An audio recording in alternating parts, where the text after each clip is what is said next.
समोर जे बसलेले आहेत हे आहेत भारतीय बौद्ध महासभेचे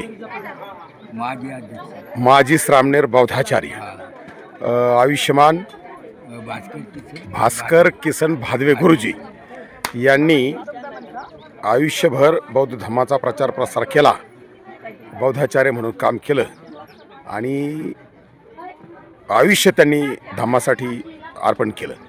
ते भादवे गुरुजी आज मला भातोडी पारगाव या ठिकाणी एका कार्यक्रमात भेटले। त्यांच्याशी मी गप्पा केल्या आणि आयुष्यभर त्यांनी केलेल्या बौद्धाचार्याच्या कामातील अनुभव त्यांनी मला या ठिकाणी सांगितले। भादवे गुरुजी जय भीम। जय भीम जय भीम। तुम्ही कधी बौद्धाचार्य म्हणून सुरुवात केली? श्रामणेर कधी झालात तुम्ही? 1968 मध्ये श्रामणेर झाले।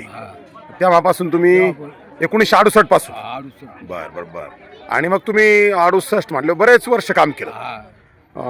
30-35 वर्ष काम केलं तुम्ही। बर बर बर। त्यावेळेला तुम्ही कुठे कुठे काम केलं? मुंबईला आम्ही 3 बौद्ध विहार बांधले। 3 बौद्ध विहार बांधले? हां, त्याला सहकार्य केलं आपण। बर।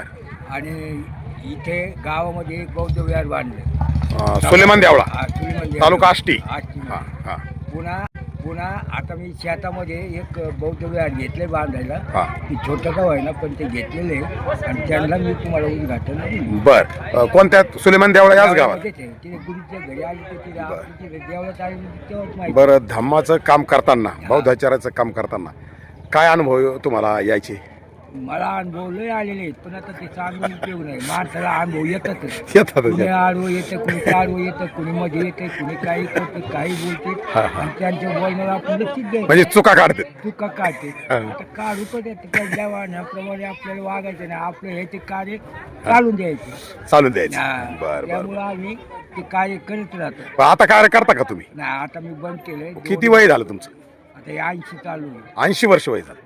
47चा जन्म आहे ना। 1947? स्वातंत्र्याचा जन्म आहे। अरे वा। बरं, आत्ताच आपण भादवे गुरुजींबरोबर चर्चा केली आणि 1968 पासून त्यांनी धम्माचं काम करायला सुरुवात केली। ती आज त्यांचं 80 वर्ष वय आहे आणि त्यांनी एक बौद्धाचार्यांना मोलाचा सल्ला दिलेला आहे। कुणी आडवं येत असतं, कुणी निंदा करतं, कुणी टिंगल करतं, कुणी तुमची हेटाळणी करतं, तुम्हाला विरोध करतं, तर हे सर्व बाजूला ठेवून धम्मा